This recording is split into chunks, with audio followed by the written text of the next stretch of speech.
मेरी जो पूरी रिसर्च इस पे शुरू हुई ना, खैर पहली बात तो ये है कि सोचना ही बड़ा अजीब है कि भाई इंडिया अक्साई चेन वापस ले भी सकता है चाइना से, क्योंकि दोनों ही न्यूक्लियर पावर कंट्री है ऑब्वियसली, और चाइना इतना स्ट्रॉन्ग कंट्री है भाई, ये तो पॉसिबल ही नहीं है। पर मेरी एक्चुअली रिसर्च पता कैसे शुरू हुई, एक मैंने न्यूज पढ़ी थी, आप इस एयरबेस को देखना, मैं मेंशन कर देता हूँ। नियोमी एयरबेस है जो इंडिया ने 2023 में स्पेशली उसको दोबारा से एक तरीके से, पहले से वो था वैसे तो, लेकिन उसको बहुत बढ़िया तरीके से उसका रीडेवलपमेंट करा, उसके लिए स्पेसिफिकली 218 करोड़ रुपए उसमें लगाए, उसको तैयार करा। और उसकी स्पेशल चीज ये है कि वो सिर्फ और सिर्फ Chinese line of actual control से 23 किलोमीटर दूर है। अब ये स्पेशल क्यों है, आप ऐसे समझना कि जो एयरबेस होते हैं ना, जहां पे हमारे फाइटर जेट तो पता नहीं यहाँ पे कितने लैंड कर सकते हैं, पर यहाँ पे हमारा पूरा कार्गो का प्लेन लैंड कराया गया था हमारे जो एयरफोर्स के चीफ हैं उनके द्वारा। और ये बहुत इंपॉर्टेंट होता है कि अगर खुद जो एयरफोर्स के चीफ हैं वो अगर उसको लैंड करा रहे हैं ना, तो ये काफी बड़ा मैसेज होता है। देखो स्पेशल क्या है इसमें कि आप ना अपना जो एयरबेस है जहां से आपके फाइटर जेट्स या फिर आपके प्लेन्स जो हैं वो उड़ते हैं, वो आप बॉर्डर के इतने पास नहीं रखते।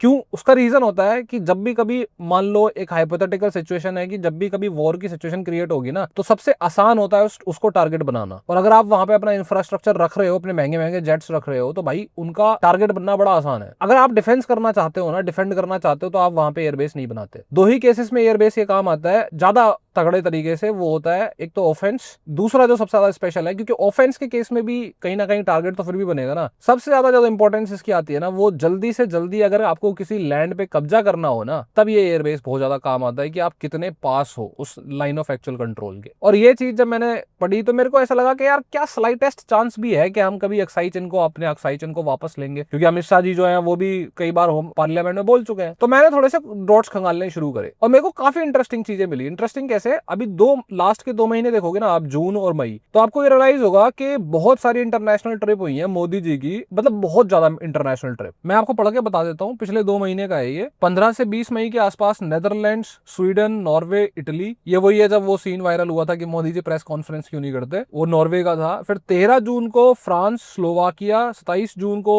सेशेल्स, जो भी प्रोनाउंसिएशन है सॉरी उसके लिए, 6 जुलाई को ऑस्ट्रेलिया, इंडोनेशिया, न्यूजीलैंड, और इन सबके बीच में जापान की जो प्राइम मिनिस्टर है वो भी इंडिया आई। अब इन सारी मीटिंग्स में ना, जितनी भी ये ट्रिप्स हुई, इतनी तेजी से इतने सारे कंट्रीज की ट्रिप्स सिर्फ 2 महीने में होना अपने आप में अजीब बात है, जो कि अभी हुई है 2026 में, जुलाई, मई और उसके आसपास के टाइम में। ठीक है, इन सारी ट्रिप्स की ना एक स्पेशल चीज थी, और वो थी कि इन सब में एआई की बात हो रही थी। जैसे इंडिया जो है वो नेदरलैंड गया, वहां से एएसएमएल की मशीन्स लाया, जो मतलब जिसके थ्रू चिप्स की मैन्युफैक्चरिंग हो सकती है, जो डायरेक्टली आपके इलेक्ट्रॉनिक प्रोडक्ट्स के अंदर डलती है। ठीक है, जापान, ऑस्ट्रेलिया और जो इधर के कंट्रीज हैं अपने क्वाड वाले कंट्रीज, यहाँ या तो मोदी जी गए या फिर जापान इंडिया आया। वो ज्यादातर उसका जो पर्पस था वो क्रिटिकल मिनरल्स का था। ये जितना भी इंफ्रास्ट्रक्चर है ना मॉडर्न वाला, एआई का हो या ईवी का हो, इन सब में क्रिटिकल मिनरल्स जो है वो यूज होते हैं। अब नॉर्मली अगर देखोगे तो आपको लगेगा कि भाई इसमें इतनी कोई बड़ी बात है नहीं वैसे। क्यों? क्योंकि भाई ठीक है, एआई का तो दौर आ रहा है ना, तो इतनी ट्रिप्स करनी पड़ेंगी ना, एआई में हमें डील्स करनी है, तो बात तो वो ठीक है। लेकिन इंडिया का वो जाना ठीक है, लेकिन बाकी कंट्रीज का इंडिया के साथ अलाइन होना, मतलब कोई भी जो डील होती है ना वो दोनों तरफ से होती है, एक तरफ से नहीं होती। अगर जापान, ऑस्ट्रेलिया और बाकी कंट्रीज इतने ज्यादा इंटरेस्टेड है, इसका मतलब ये है कि वो भी यही चाहते हैं कि जो पर्पस है वो कंबाइंड है। अब कंबाइंड पर्पस क्या हो सकता है? देखो एक चीज जो क्लियर समझ में आई ना, वो ये है कि इंडिया चाइना से अपनी जो इकोनॉमी है उसको डीकपल करने की कोशिश कर रहा है। डीकपल करने का मतलब होता है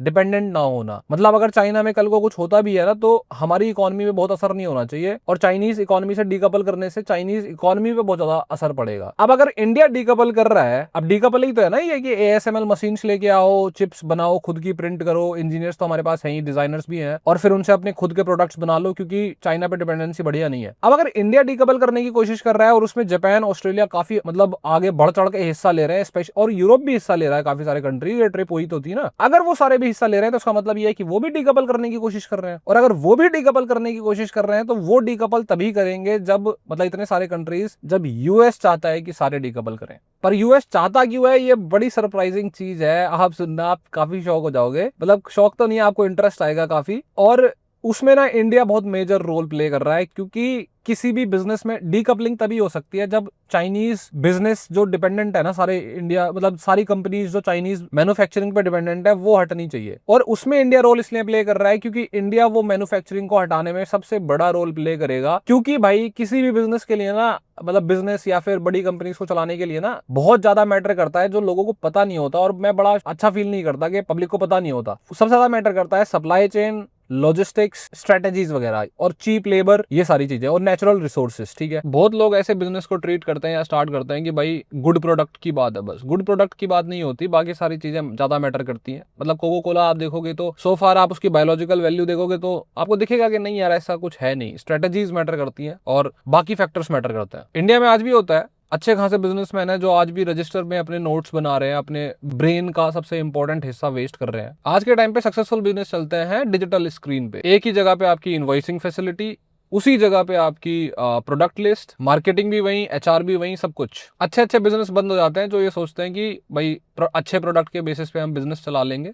नो डाउट कि अच्छे प्रोडक्ट इज इंपॉर्टेंट, अच्छा product is important, that also plays its own role, पर स्ट्रेटेजीज और बाकी factors are far more important. इसीलिए ना आज के टाइम पे ओडू प्लेटफॉर्म कोई लग्जरी नहीं है, वो आज की रिक्वायरमेंट है, नीड है। ओडू आपकी प्रॉपर इन्वेंटरी को मैनेज करके देता है, जहां आपका कौन सा प्रोडक्ट कितना बचा है वो सब कुछ आपको दिखाएगा, और सिर्फ ये नहीं बताएगा कि भाई कितना बचा है कितना नहीं, वो स्ट्रेटेजीज भी बताएगा। जैसे एक स्ट्रेटेजी है FIFO, first in first out, time पे आपको उसकी नोटिफिकेशन देगा, नोटिफाई करेगा आपको। ऐसी बहुत सारी स्ट्रेटेजीज है, कौन से प्रोडक्ट से आपको ज्यादा फायदा हो रहा है, कौन से प्रोडक्ट से सिर्फ आपकी लायबिलिटी बढ़ती जा रही है, सब कुछ आपके सामने। और इनका जो फर्स्ट ऐप है वो लाइफ टाइम फ्री है, तो ट्राई करने का कोई पैसा नहीं लगता। Go check it out, go aggressive into your business, वरना टाइम के साथ इनोवेशन और इवोल्यूशन जो है ना, वो आपका ब्रेन जो है वो बर्नआउट कर देगा, आप पुराने मेथड्स यूज करते रह जाओगे। लिंक डिस्क्रिप्शन में है, आराम से उसको एक्सप्लोर करो। पर सवाल ये आता है कि भाई यूएस क्यों चाहता है चाइना से डीकपल करना, वो क्यों करवा रहा है, अगर करवा रहा है तो? क्योंकि अब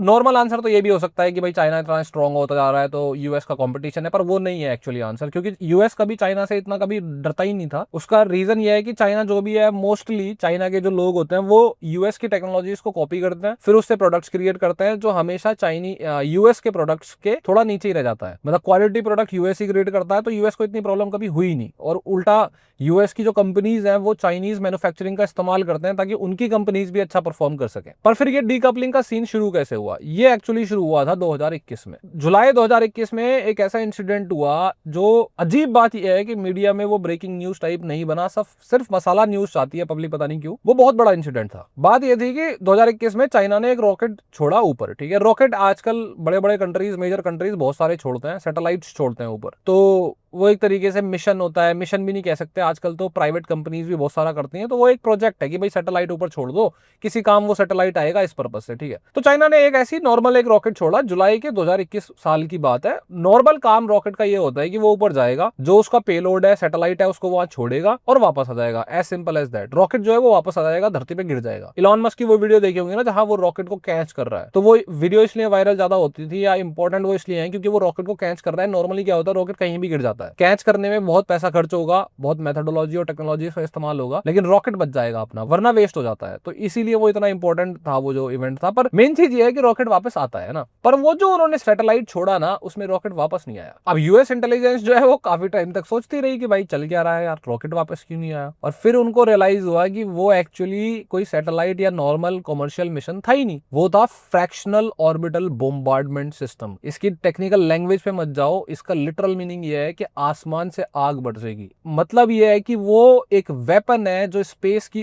अर्थ की ऑर्बिट में, लोअर ऑर्बिट में टहलता रहेगा और जब जरूरत पड़ेगी तो वहां से अटैक करेगा। ये छोटी मोटी बात नहीं है। मतलब आप सोच रहे हो इस बात को कि आपके वेपन्स स्पेस में टहल रहे हैं, अगर किसी भी कंट्री ने उल्टी सीधी हरकत करी तो वहां से अटैक करेगा वो। एक्चुअली इसकी मैं आपको इंटेंसिटी समझाता हूं क्या है। पूरी दुनिया में ना जैसे मिसाइल डिफेंस सिस्टम है, जैसे यूएस का थैड है और पैट्रियट है ना, इंडिया का भी कुछ है, रशिया का भी कुछ है, लेकिन ये मिसाइल डिफेंस सिस्टम तभी काम कर सकते हैं जब उन्हें प्रॉपर ये पता हो कि मिसाइल कहां से उड़ी। जैसे मिसाइल उड़ी तो वो देखते हैं कि डायरेक्शन क्या है उसका, वो देखते हैं स्पीड क्या है, कौन सा शेप ले रही है वो, उसके बाद में वो आराम से उसको देख लेते हैं, उसके बाद में जब वो अटैक करेगा तो उसको डिसमेंटल कर देते हैं। ये सिंपल मिसाइल डिफेंस सिस्टम का काम होता है। लेकिन स्पेस से आने वाली मिसाइल का क्या करेगा मिसाइल डिफेंस सिस्टम? सारे मिसाइल डिफेंस सिस्टम जो है वो ऑलमोस्ट इररिलेवेंट हो जाते हैं, ऑलमोस्ट इररिलेवेंट, अगर वो बॉम्बार्डमेंट सिस्टम जो ऊपर से है वो फुल्ली फंक्शनल है तो। और जो मिसाइल है ना, जो बेस्ट मिसाइल है दुनिया की, इंटरकॉन्टिनेंटल बैलिस्टिक मिसाइल्स बोलते हैं जिनको, जिनकी स्पीड हद से ही ज्यादा है, मतलब 5 times the speed of sound, या पता नहीं कितनी ज्यादा है, मैक 5 बोलते हैं, मतलब 5 times the speed of sound. अब इतनी स्पीड पे ना, जैसे मिसाइल है ना, वो मुड़ती नहीं है, मतलब मुड़ने का मतलब मैं आपको कैसे समझाऊं इस चीज को, जब इतनी स्पीड पे आप अपनी मिसाइल को छोड़ते हो या कोई भी ऑब्जेक्ट इतनी स्पीड पे चल रहा हो ना एटमॉस्फेयर के अंदर, तो वो ना डायरेक्शन वो अपनी मिसाइल के अंदर से कुछ निकाल नहीं सकता। निकालने का मतलब अगर मिसाइल में से कुछ भी मॉडिफिकेशन होने की कोशिश हुई ना कि मिसाइल के अंदर से एक और मिसाइल निकली, तो वो मिसाइल ही फट जाएगी, वहीं फट जाएगी, क्योंकि इतना ज्यादा फ्रिक्शन और इतना ज्यादा टर्बुलेंस क्रिएट हो जाएगा इतनी छोटी सी चीज से। इसीलिए बहुत मुश्किल होता है इन मिसाइल्स को बनाना। अब वो जो बोम्बार्डमेंट सिस्टम था ना जो ऊपर चाइना ने भेजा था, सो कॉल्ड मतलब रॉकेट था जो, उसमें से एक मिसाइल या फिर ग्लाइडर व्हीकल भी निकल रहा था। बाद में वो पता चला उनको कि ग्लाइडर व्हीकल निकला जो मैक 5 की स्पीड से ट्रेवल कर रहा है, और फिर उसमें से छोटे छोटे सबम्यूनिशंस भी निकल रही है। सबम्यूनिशंस मतलब मिसाइल के छोटे छोटे पार्ट, जो ईरान के टाइम पे देखा होगा आपने, जो एक मिसाइल कई में कन्वर्ट हो जाती है। मतलब वो लिटरली आसमान से आग बरसाने वाला काम था। उन्होंने कैसे उसको मास्टर किया ये एक्चुअली यूएस इंटेलिजेंस को भी नहीं पता, उनसे नहीं हुआ है अभी तक। और फनी चीज ये थी कि बोम्बार्डमेंट सिस्टम को बनाने के लिए ना तुम्हें ऑर्बिटल वाला, उसके लिए तुम्हें बहुत तगड़ा वाला सुपर कंप्यूटर चाहिए जिसमें बहुत सारी चिप्स का इस्तेमाल होगा, क्योंकि उसका सिमुलेट करना पड़ेगा तुम्हें, उसे सिमुलेशन करनी पड़ेगी। मतलब ऐसे मान लो उसको उस मेथोडोलॉजी को बनाने के लिए तुम्हें बहुत तगड़ा कंप्यूटर चाहिए। अब भाई सुपर कंप्यूटर चाहिए जिसमें बहुत सारी चिप्स लगेंगी। अब यूएस को रियलाइज हुआ कि भाई हमारी एनवीडिया की बेस्ट चिप्स, हमारा जो इन्वेंशन है उसको चाइना इस्तेमाल करके हमारे ऊपर आग बरसाने के लिए भी रेडी है। और वहां उनको रियलाइज हुआ कि चाइना में मतलब इंटेलिजेंस की जो अपनी काइंड ऑफ रिपोर्ट्स थी वो चेंज होनी शुरू हो गई कि चाइना में जो मिलिट्री है और जो सिविलियंस है उनकी टेक्नोलॉजी में कोई अंतर नहीं है। जो टेक्नोलॉजी सिविलियंस के पास है उसे मिलिट्री ऑटोमेटिकली ही ले लेती है। मतलब ये कि यूएस जितना भी बिजनेस चाइना के साथ कर रहा है उसका कोई सेंस नहीं है, क्योंकि वो एकदम से सिविलियंस की टेक्नोलॉजी को ओवर पावर कर लेते हैं मिलिट्री वाले, और वो उसको यूज कर सकते हैं। तो उनके साथ बिजनेस करना ही प्रॉब्लम है। वहीं से एक्चुअली डीकपलिंग की थोड़ी बहुत शुरुआत हुई थी। और पहले तो यूएस ने जो अपनी बेस्ट चिप्स हैं और एनवीडिया की बेस्ट चिप्स है उनको बेचना बंद कर दिया। सीधे सीधे हर कंट्री को बोल दिया कि किसी को भी अगर हमारी चिप्स चाहिए ना तो पहले बताओ कहां इस्तेमाल करोगे। दूसरा, अगर वो चाइना के पास कभी भी चली गई तो फिर यूएस क्या हाल करेगा उस कंट्री का, वो उसकी थ्रेट थी कि फिर वो देख लेना। अब यहाँ पे ना यूएस की स्ट्रेटेजीज मोस्टली ये थी कि किसी तरीके से चाइना को कोई भी चिप्स नहीं मिलनी चाहिए, टेक्नोलॉजी नहीं मिलनी चाहिए। और चाइना जो है वो कितनी तेजी से अपना ग्रो कर रहा है, अपनी मिलिट्री को ग्रो कर रहा है, इन सारी चीजों पे यूएस की इंटेलिजेंस काम करती थी मोस्टली। पर एक्चुअली 2022 में और 2024 इन दोनों सालों में कुछ ऐसा हुआ जिससे पूरा जो जियोपॉलिटिकल बैटल है ना वो बहुत ज्यादा चेंज हो गया। और ये पता नहीं है किसी को हुआ क्या। पहले तो ये कि 2024 में ट्रंप आया, ठीक है। उससे पहले 2022 में जब कोविड आया था ना, कोविड के टाइम पे इनको कुछ चीजें रियलाइज हुई थी, मतलब सारी कंट्रीज की इंटेलिजेंस को, कि चाइनीज पॉलिटिकल सिस्टम इतना ज्यादा स्ट्रॉन्ग नहीं है जितना हम सोचते हैं। एक्चुअली बात क्या है आप ऐसे समझो, यूएस ने पास्ट में भी ये किया है और वेस्ट ने भी किया है कि डेमोक्रेसी जीतेगी और जो दूसरी आइडियोलॉजीज है वो हारेंगी। चाहे वो डिक्टेटरशिप हो, चाहे वो ऑटोक्रेसी हो, चाहे वो वन पार्टी रूल हो, या फिर वो चाहे कुछ भी हो, कम्युनिज्म हो, वो यही करते हैं। और उसका मेथोडोलॉजी उनकी ये रहती है कि सामने वाली कंट्री की, अब वो वीकनेस तो है ही एक्चुअली, जो वन पार्टी रूल होता है या डिक्टेटरशिप काइंड ऑफ होती है ना, उनकी वीकनेस ये है कि जब तक वो डेवलपमेंट कर रहे हैं, जब तक वो अच्छे लेवल पे अपने कंट्री को रख सकते हैं, तब तक तो ठीक है। और जब पब्लिक प्रोटेस्ट करती है ना, तो उनके डेमोक्रेसी में स्पेशलिटी क्या है कि मान लो मुझे गुस्सा आ रहा है तो हम सब अपना गुस्सा पार्टी पे निकालते हैं जो भी पावर में है, उसको हटाओ। कितने भी प्रोटेस्ट हो जाएं, देश के खिलाफ कोई नहीं जाता कभी भी, ये पार्टी को हटाओ। यही तो डेमोक्रेसी की स्पेशलिटी है। लेकिन डिक्टेटरशिप या फिर ऑटोक्रेसी में ये पॉसिबल नहीं है, वन पार्टी रूल में ये पॉसिबल नहीं है। तो लोगों का गुस्सा जो है ना वो पूरा वन पार्टी पे चलता है। और वो जो देश है ना वो फिर पॉलिटिकल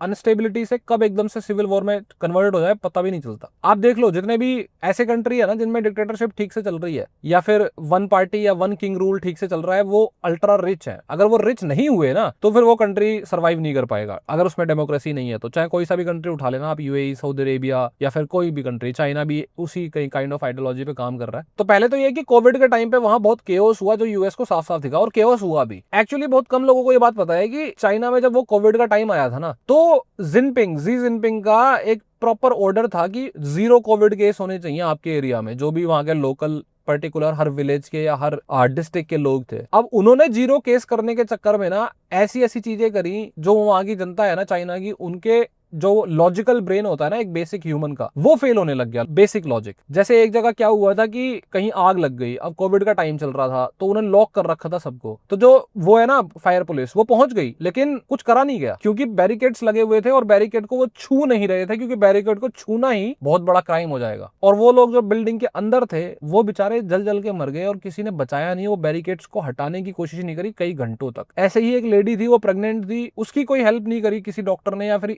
उसको किसी ने बचाने की कोशिश नहीं करी क्योंकि कोविड चल रहा था। ऐसे ऐसे बेसिक रूल्स होते हैं ना कि इस एरिया से आगे नहीं जाओगे। मतलब अगर आपने 100 किलोमीटर चल के आप हॉस्पिटल के पास भी पहुंच गए ना, और एक जोन आ गया जहां उसके आगे आपको नहीं जाना है बिना टेस्टिंग के, और आपकी टेस्टिंग नहीं हुई है, तो वो नहीं गए। मतलब प्रेग्नेंट लेडी वहीं बेचारी, अब मैं आगे नहीं बोलना चाहता, बड़ा दुख वाली फील आती है, पर बेसिक लॉजिक जो है ना वो फेल हो गया था। और जिस टाइम यूएस इंटेलिजेंस को ये समझ में आया कि कहीं ना कहीं जी जिनपिंग के जो ऑर्डर्स हैं वो इतने ज्यादा रेडिकल हैं कि लोग उसके खिलाफ जाने से थोड़ा सा भी बेसिक लॉजिक ह्यूमंस यूज नहीं कर पा रहे, उसके बाद आया ट्रंप 2024 में। और 2024 में आप एक चीज देखना, 2024 के बाद 25 आया, 2025 एकदम से एक नई चीज शुरू हुई। कैसे सोवियत यूनियन को तोड़ा था यूएसए ने सोवियत यूनियन को तोड़ने के लिए दो ग्रुप्स बनाए थे। अच्छा ठीक है, मैं ऐसे बताता हूँ हमारे देश को आजादी कैसे मिली थी, 1947 में ही क्यों मिली थी, 1950 या 60 में क्यों नहीं मिली, या पहले क्यों नहीं मिली। एक तो रीजन ऑब्वियसली हमारे फ्रीडम फाइटर्स का तो सारा रोल है ही, है ना, पर ब्रिटिशर्स का कोई पर्पस नहीं था यहाँ से जाने का, उनका मन भी नहीं था। एक्चुअली फोर्स करा गया था बाय यूएस टू ब्रिटिशर्स कि तुम वहां अपनी कॉलोनीज को छोड़ोगे। हिटलर जो है वो अपनी बंदूकें लेके खड़ा था, हिटलर जीत रहा था, और हिटलर से लड़ने के लिए ब्रिटिशर्स को बंदूकें चाहिए, वेपन्स चाहिए, गोल्ड चाहिए। यूएस ने बोला दूंगा गोल्ड, वेपन्स भी दूंगा, लेकिन तुम अपनी कॉलोनीज छोड़ने के लिए आज ही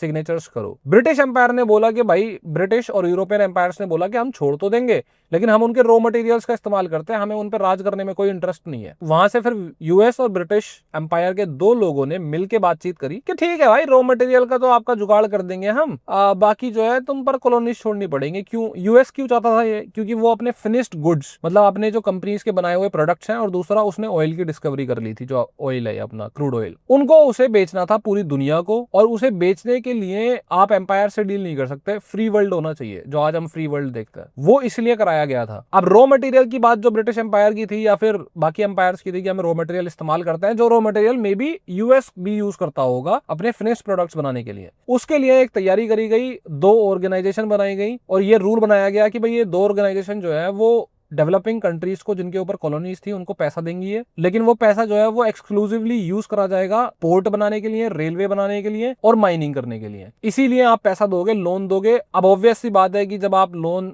दे रहे हो माइनिंग के लिए, पोर्ट बनाने के लिए और रेलवे के लिए, तो उससे क्या होगा, रॉ मटेरियल माइन करो और भेजो, पैसे मिलेंगे, आपको लगेगा कि डेवलपमेंट हो रही है, लेकिन वो आपके रॉ मटेरियल को बाहर निकालने के लिए ही एक तरीका है। और उन दो ऑर्गेनाइजेशन का नाम क्या पड़ा, IMF and the world bank. ये मेथोडोलॉजी इस्तेमाल करी गई थी, वो टाइम था एक, है ना। अब यही सेम मेथोडोलॉजी यूज करी गई ट्रंप की खुद की जो लॉयल टीम है ना उसके द्वारा, जिसमें से Marco Rubio is one of them. जो मार्को रूबियो इंडिया आया भी था, और उन्होंने क्या किया, उन्होंने दो ग्रुप्स बनाए स्पेशल, एक का नाम पड़ा फोर्ज, एक का नाम पड़ा पैक्सिलिका। अब पैक्सिलिका और फोर्ज जो है, जो IMF और वर्ल्ड बैंक थे ना, वो इसलिए बनाए गए थे ताकि ज्यादा से ज्यादा कंट्रीज पे अपना कंट्रोल हो, और उस कंट्रोल की वजह से हम सोवियत यूनियन को आइसोलेट कर देंगे। और सोवियत यूनियन में जब इकोनॉमिक क्राइसिस आएंगे तो लोग जो है वो बहुत ही ज्यादा इकोनॉमिक क्राइसिस में लोग बगावत करेंगे और सोवियत यूनियन टूट जाएगा, जो कि हुआ 1991 में हुआ। अब इस टाइम पे पैक्सिलिका और जो तुम्हारा ये दूसरा फोर्ज ग्रुप बनाया गया, ये बनाया गया ताकि AI के सारे रिसोर्सेस, टेक्नोलॉजी और हार्डवेयर को